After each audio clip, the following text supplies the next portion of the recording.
While a lot of us were hanging out with family, enjoying the Christmas holiday, the journalists who've been able to view some of the internal files at Twitter have revealed some pretty alarming things that continues to highlight the federal government putting pressure on the social media company to limit speech. And people saying that this is a violation of the First Amendment. And the only reason we know about this is because Elon Musk, the world's second richest man, decided to buy Twitter and reveal all that they had behind the scenes when it came to the lead up to the 2020 election and blocking information about the Hunter Biden laptop story from being released or spread widely before an election. But it didn't just stop there. There was a constant campaign of sorts that these Twitter files reveal of the federal government putting pressure on Twitter to limit speech of certain political voices. And again, this has people raising the alarm of the First Amendment violations and raising the specter that we're going to have a lot of investigations from a Republican-controlled Congress in the U.S. House investigating this. And the FBI, in particular, is central to this. But Elon Musk was recently asked about some of the biggest revelations from the Twitter files. Here he is talking about, really what's what he says is becoming more apparent as time goes by. I mean, to be totally frank, almost every conspiracy theory that people had about Twitter turned out to be true.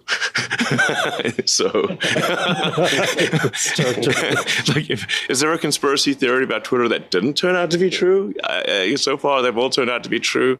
And if not, more true than people thought. Yeah, more true than people thought. And obviously, this is alarming. When you look at some of the most recent Twitter files that were released, we've got, let's just go to Matt Taibbi, who released stuff on Christmas Eve, and he breaks it down. Twitter files and other government agencies talking about how it didn't refute. The FBI put out a statement saying that it's just conspiracy theories and publishing misinformation. They said, but didn't necessarily directly deny what ultimately was being reported here.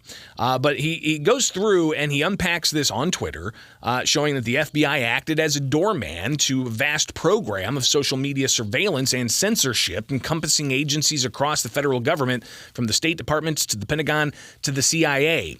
But it was bigger than just that. They also had some state governments and local police and media involved in this as well. So you can see that it just goes on and on and on to really talk about just how over the top some of this was and how they interacted with former members of the FBI on Twitter staff and opening the door for other governments to get involved. And what was really fascinating was, and I can't remember which Twitter file it's been now, but in particular, when it comes to the COVID-19 situation, maybe we just go to David Zweig, who published his own set of Twitter files. And it was about how, he says, Twitter rigged the COVID debate by censoring info that was true but inconvenient to U.S. government policy, by discrediting doctors and other experts who disagreed, and by suppressing ordinary users, including sharing the CDC's own data. So Zweig goes on to highlight the various components of this. And what's really fascinating is there was, and again, I don't know if it was in this particular Twitter file release, but really showing, again, the Biden administration taking over from the Trump administration, wanting to focus on anti-vaxxer accounts and blocking certain individuals. But even with the former President Donald Trump, there was an exchange with the Twitter chief counsel, who was a lawyer with the FBI during the Trump-Russia conspiracy theories. There was an exchange between Yoel Roth, who was a leading censor within Twitter, and the FBI, former FBI attorney, about former President Donald Trump saying, "Don't fear COVID." And the FBI, the former FBI lawyer that worked for Twitter, said, does this violate the policies? And even Yoel Roth was like, well, no, this just seems to be more of an optimistic message not to fear COVID. So there, again, it highlights that there was this push to censor speech and censor individuals, professionals, even medical professionals who were pushing back on lockdown mandates, on COVID vaccine mandates, on pushing back against the fear that was being propagated. We only know this because Elon Musk bought Twitter and released these files. Love to hear your thoughts, 217-629-7970. You can sound off here live and local on 92.7 WMAY, Springfield's News and Talk. And let's go to the phones. Good morning. You are on WMAY. Well, thank you very much. They went to this great extent to get this guy, I guess basically you could say rig election, but we believe that there was actually 81 million votes for this fellow, that they had to jump through all these hoops when he had such a massive support behind him. Or actually, you think they may have actually done something to rig the election so that all these votes actually didn't really happen? Like some of these theories or conspiracy theories about voter fraud. Now that we're finding that all these other conspiracy theories are true. Well, I think the big takeaway, though, is that, aside from the votes that were counted and the certified election that did happen, it's certified, the 2020 election. But I think the biggest concern out of these Twitter files is that they rigged the debate. They rigged the political conversation by first blocking the Hunter Biden laptop story, and then also seeming to limit the dissent of those asking questions about COVID-19 policy and how it would negatively impact people, from locking them at home, not letting kids go to school, the negative impacts that are possible with vaccines that were just being tested and so on, how these social media companies rigged that debate. That's what these Twitter files really are showing. And I think we're going to see a lot more on this, a lot of investigation on this.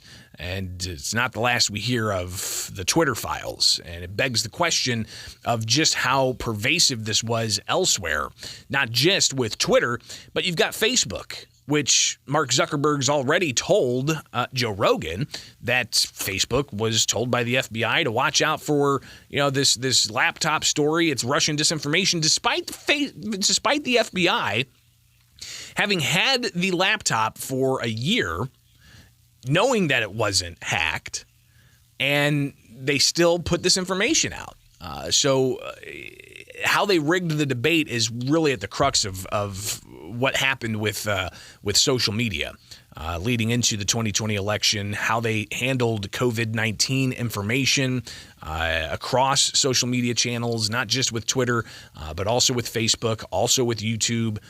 So these things going to come to light at some point, and you can anticipate that a Republican-controlled U.S. House is going to work to get to the bottom of this and a whole host of other things. So rather fascinating to see all that drop. And much more to come, as even Elon Musk saying on Twitter that you've got a lot more coming out. More on the Twitter files, COVID edition, than this introductory thread. Follow-up piece to come in the week ahead, featuring leading doctors, researchers from Harvard, Stanford, and other institutions that were limited in their speech during COVID-19. Again, this is Elon Musk sharing on Twitter that much more of the Twitter files to come.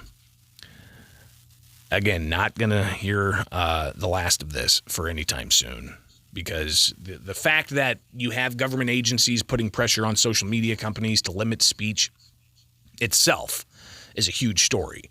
And if certain media outlets aren't reporting on this, it begs the question as to why. Were they complicit? Were they part of this scheme? The corporate media that promulgated all the COVID information and the stats that they put out regularly about COVID deaths and so on. Why are they not now reporting on this massive data dump indicating that there was a coordinated campaign, not just with the federal government, but also with governments across the country to limit speech ahead of an election, during a pandemic. And how do we get control of that and ensure that our fundamental civil rights of free speech, of free press, of free assembly are not limited by government coercion? Feels like we're in the twilight zone sometimes, I swear. All right, Springfield's Morning News. I'm Greg Bishop on 92.7 WMAY, Springfield's